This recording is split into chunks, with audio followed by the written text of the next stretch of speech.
Mesdames, Monsieur le secrétaire général, Monsieur le directeur de cabinet, Mesdames et Messieurs les directeurs, chers amis, Messieurs les chefs de division, chers amis de la presse, je voudrais commencer l'introduction que je dois vous présenter sur cet ouvrage, tout simplement en vous lisant les remerciements.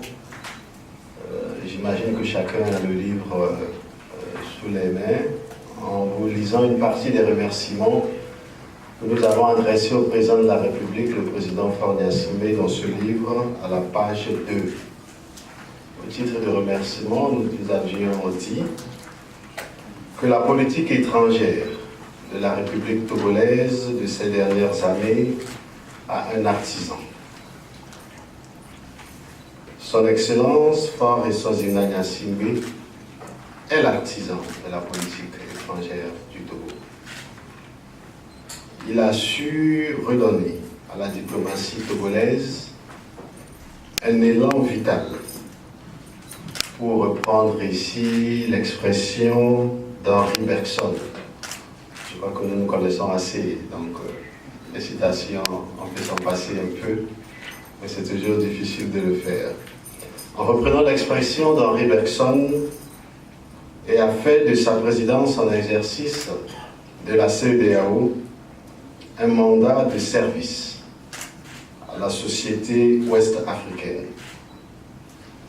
Grâce à la sagesse pratique du président de la République, notre pays participe ou a eu à participer à l'écriture de l'histoire africaine et celle du monde. Son leadership fait la fierté du Togo.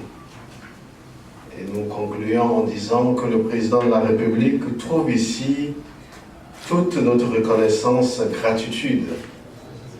La reconnaissance, gratitude, au dire d'Amadou Kourouma, qui n'est autre qu'il faut toujours remercier l'arbre à carité sous lequel on a ramassé de bons fruits pendant la bonne saison. Mais en concluant ce remerciement au président de la République, bien sûr que nous voulons remercier tous les fonctionnaires et agents du ministère des Affaires étrangères qui ont travaillé ardemment pour ce livre, et remercier particulièrement le MC, le docteur Yaninim, qui est le directeur des affaires politiques, qui a fait un excellent travail pendant la présence en exercice du Togo à la tête de notre communauté. À la vérité, la narration de l'écriture de soi, la narration et l'écriture de soi ne sont pas des œuvres aisées, surtout quand on veut les faire avec une certaine objectivité. C'est pourtant le défi relevé par la diplomatie togolaise, dans le livre qui sera présenté tout à l'heure, ou qui vous sera présenté tout à l'heure par votre collègue, le docteur Lompo Garba, et à travers vous, aux citoyens de la communauté ouest-africaine.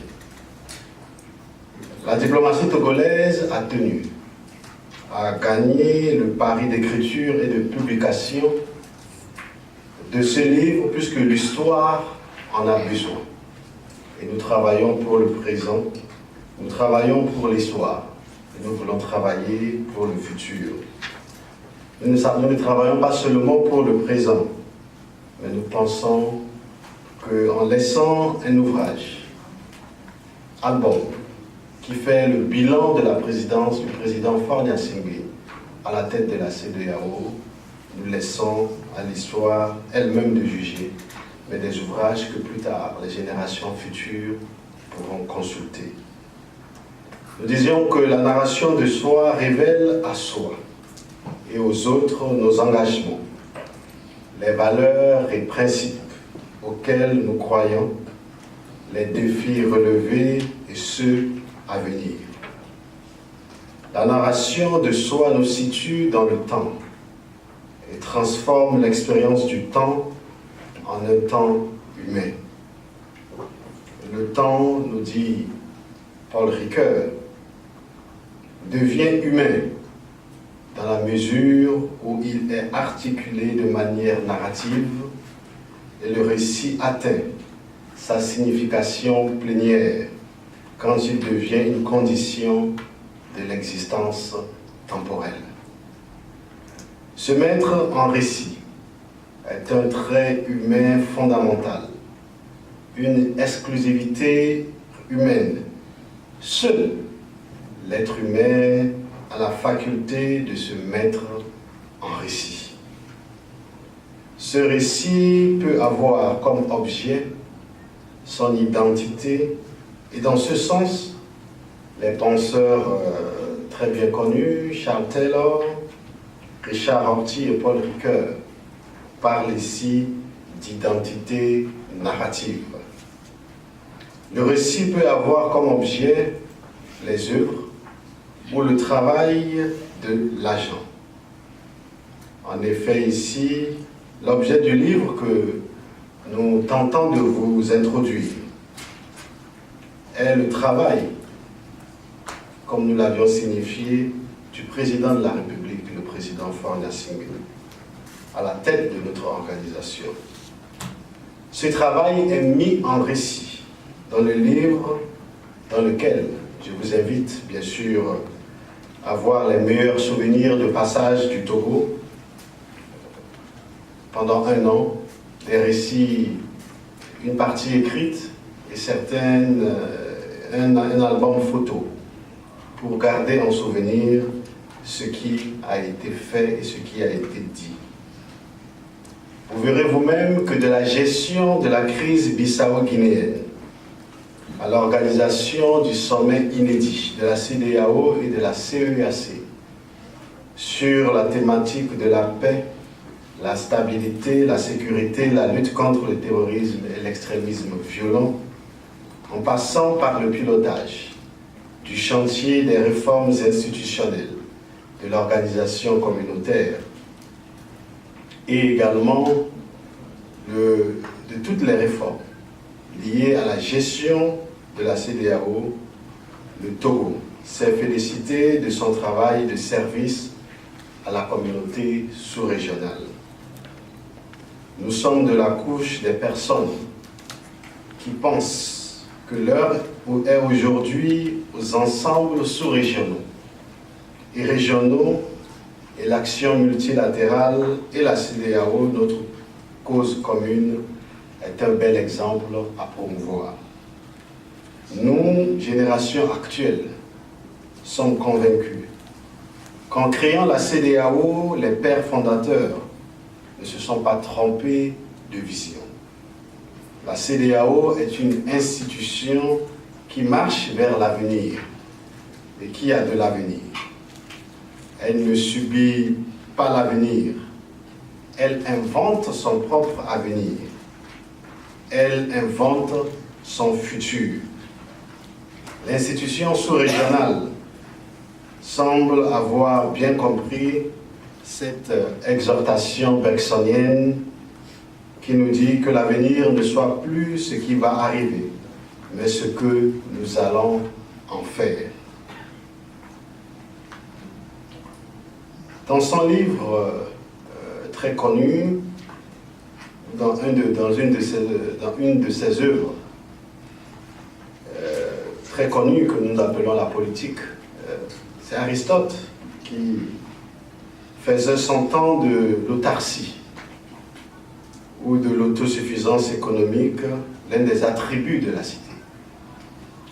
Ce schéma de pensée est révolu il y a longtemps, mais nous disons et nous réaffirmons que nous appartenons tous à une communauté sous-régionale de destin en Afrique de l'Ouest. Et cette communauté est la CEDEAO. La nouvelle orientation de notre institution a présidé à la conception et à la rédaction du livre qui nous réunit ici cet après-midi.